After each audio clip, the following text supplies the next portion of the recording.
56তম বর্ষে পদার্পণ করা বাউরিয়া যুবগোষ্ঠীর পুজো উদ্বোধনে পুলক রায়।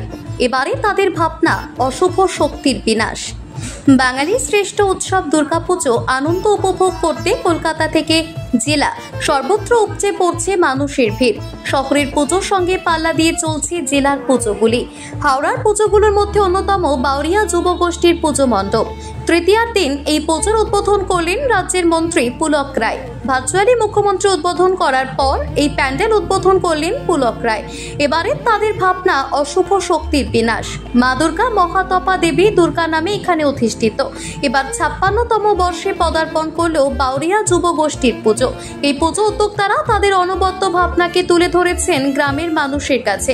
হাওড়ার প্রত্যন্ত অঞ্চলে এত বড় মণ্ডপ সত্যি অভাবনীয়। এই পুজোর পৃষ্ঠপোষক তথা সম্পাদক ডক্টর সুমন সাপুই, তিনি ওই এলাকার কাউন্সিলর। তার হাত ধরেই বাউরিয়া যুবগোষ্ঠীর পুজো আজ এত বড় জায়গায় পৌঁছেছে। নাগরদোলায় সব ধর্মের মানুষ উঠবে। এই দেখুন কাউন্সিলর আলাউদ্দিন এসে উপস্থিত হয়েছে বুলগা। ওদিকে বাপি দুর্গাপূজারা আনন্দের মধ্যে থাকবে। প্রতি দুর্গাপুজোর প্রত্যেকটা দিন ও সুন্দরভাবে আনন্দের মধ্যে থাকবে। লাল তো একনিষ্ঠ পূজার সেবক হয়ে গেছে, ঠিক আছে। এই সব নিয়ে আমরা সবাইকে নিয়ে চলি এবং সুন্দরভাবে এই পুজোর দিনগুলো আমাদের কাটবে। এবং আমার নিজের ধারণা, আমি সুমনকে বলবো পুজোর প্যান্ডেলটাকে আজ থেকেই ফেসবুকে সুন্দর করে ছেড়ে দিই। এবং ছাড়লে কি হবে, এই ফেসবুক থেকে দেখে মানুষ অ্যাট্রাকশন হয়ে কয়েক হাজার নয় লাখো মানুষের উপস্থিত হবে বাউরিয়ার। এবং বাউরিয়ার এই যুবগোষ্ঠীর পুজো, হাট বাউরিয়া শীতলা স্পোর্টিংয়ের পুজো উপলক্ষে বাউরিয়াতে যেন আমরা অনেক সময় কলকাতায় ঠাকুর দেখতে যাই। আমি চাই কলকাতার মানুষ কিছু লোক এখানে ঠাকুর দেখতে আসুক, তবেই এই যে আমাদের পড়াটা সেটা সাকসেসফুল হবে। তৃতীয়া থেকে শুরু করে নবমী পর্যন্ত তাদের পুজো মণ্ডপে প্রতিদিন সাংস্কৃতিক অনুষ্ঠান আয়োজিত হবে। তাদের মধ্যে রয়েছে সুকুমার চট্টোপাধ্যায়ের মতো বিখ্যাত শিল্পীও। এই পুজোর পৃষ্ঠপোষক তথা সম্পাদক ডক্টর সুমন সাপুই জানান, মাননীয় মুখ্যমন্ত্রী তাদের পুজো মণ্ডপ ভার্চুয়ালি উদ্বোধন করে তাদের অনুপ্রাণিত করেছেন। পুজো প্রাঙ্গণে মহিলাদের সবুজের সমারোহকে প্রশংসা করেন মুখ্যমন্ত্রী। তাদের এলাকার মানুষদের অক্লান্ত পরিশ্রমে আজ এই পুজো মণ্ডপ বিখ্যাত বলে জানান ডক্টর সুমন সাপুই। তাদের পুজো মণ্ডপে প্রতি বছর বহু মানুষের ঢল নামে। বেঙ্গল বুলেটিনের পক্ষ থেকে শঙ্খ ভট্টাচার্যের রিপোর্ট। দেখুন, এটা এক্সপেক্টেড। আজকে 56তম বছরের আমাদের বাউরিয়া যুবগোষ্ঠীর পুজো। আমরা দেবীকে এক অনন্য রূপে অধিষ্ঠান ঘটিয়েছি। আমাদের মা দুর্গা আজ মহাতপা দেবী দুর্গা নামে এখানে অধিষ্ঠিত। মুখ্যমন্ত্রী মমতা বন্দ্যোপাধ্যায় আগেও যেমন আমাদের ভার্চুয়ালি উদ্বোধন করে অনুপ্রাণিত করেছেন, আজও তাই করলেন। এবং আমাদের এই মণ্ডপের ভিতরে মহিলাদের যে সবুজের সমারোহ ঘটেছিল তাকে অনলাইন তিনি অ্যাপ্রিসিয়েটও করেছেন। এটা আমাদের সার্থকতা এবং উনি যে ধরনের মানুষ, ওনার অনুপ্রেরণায় আমরা অনুপ্রেরিত। দেখুন, একটা বড় উৎসবের সঙ্গে অনেক দায়িত্ব কর্তব্য মিশে থাকে।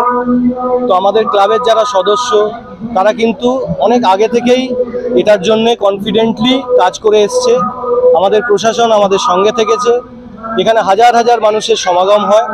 তো সুতরাং আমরা আমাদের দায়িত্ব পালন করব আগামী দিনে। এবং বিভিন্ন প্রতিষ্ঠাতা শিল্পী শ্রীকুমার চট্টোপাধ্যায়, মন্দিরা সরকার, অভিজিৎ দা, এরা সবাই কিন্তু এখানে তারা পারফর্ম করবেন। তো তার একটা বিশাল চাপ, তার সঙ্গে তো এই নতুন রূপে দেবী দুর্গার আবির্ভাব, এটার চাপ। কিন্তু এটাকে আমরা চাপ মনে করি না। দিন রাত্রি অক্লান্ত পরিশ্রম করি। আমাদের স্বপ্ন থাকে যে কবে পুজোর দিনগুলো আসবে। সবাই একটা পরিবারের মতো আমরা এটাকে পাবলিক সার্ভিস হিসাবে কাজ করে যাই। বাউরিয়া যুবগোষ্ঠী কত অভিনবতা কি আছে? বাউরিয়া যুবগোষ্ঠী এটা 56তম বর্ষে পদার্পণ করেছে। অভিনবত্ব হচ্ছে আমরা পৌরাণিক কাহিনীর সঙ্গে সামাজিকতার সংমিশ্রণ ঘটিয়েছি একটা প্রকৃতি বান্ধব পরিবেশে। আমাদের পৌরাণিক মতে দেবী দুর্গা ছিলেন অনার্য জাতির কাছে একজন ধিকৃত মহিলা, ধিকৃত মানসিকতার একজন দেবী। কারণ তিনি তাদের মতে মহিষাসুরকে ছলনা করে বধ করেছিলেন, তাই তিনি তাদের কাছে ছলনাকারী ছিলেন। মা দুর্গা যখন সেটা বুঝতে পারেন তখন তার মধ্যে যে তপস্যা, তার মধ্যে যে জপ তপ, তার মাধ্যমে তিনি সেই মানসিক উত্তরণ ঘটিয়েছিলেন। মানুষের মানসিক উত্তরণ ঘটানোই প্রত্যেকটা মানুষের কাজ। আমাদের দেবী আমাদের সহায়, আমাদের পৌরাণিক গাথা আমাদের সহায়। সেই আঙ্গিকে তাকেই আশ্রয় করে আমরা আমাদের এই অভিনবত্ব এবছর উপস্থাপিত করেছি। মহাতপার অর্থ কি এটাই? মহাতপার অর্থ হচ্ছে তপস্যা, জপ তপের মাধ্যমে মানুষের আসুরিক শক্তি, মানুষের খারাপ দিকগুলো বর্জিত হবে এবং তার মধ্যে ঐশ্বরিক শক্তির প্রকাশ ঘটবে। এটাই মহাতপা। দাদা আজকে মন্ত্রী দেখুন, মন্ত্রী তো আমাদের অভিভাবক, উনি আমাদের পুত্র সম ভাবেন, তো সেই জায়গা থেকে উনি বলেছেন এবং আমরা সেটা মেনে চলবো। তবে আপনারা যারা আছেন, সংবাদ মাধ্যম যারা আছেন, তাদের চোখে যদি আমাদের এই উপস্থাপনা ভালো লাগে তবেই সার্থকতা। আমি আশা করব আপনাদের মাধ্যমে আমাদের এই কাজ যেন সমস্ত জায়গায় ছড়িয়ে পড়ে। তাতে কি হবে, সাধারণ মানুষ সারা বছর যেটার জন্য অপেক্ষা করে থাকে সেই অপেক্ষার যেন অবসান ঘটে। আপনার নাম? আমার নাম ডাক্তার সুমন সাপুই, আমি যুবগোষ্ঠী ক্লাবের সেক্রেটারি এবং এই ওয়ার্ডের কাউন্সিলর।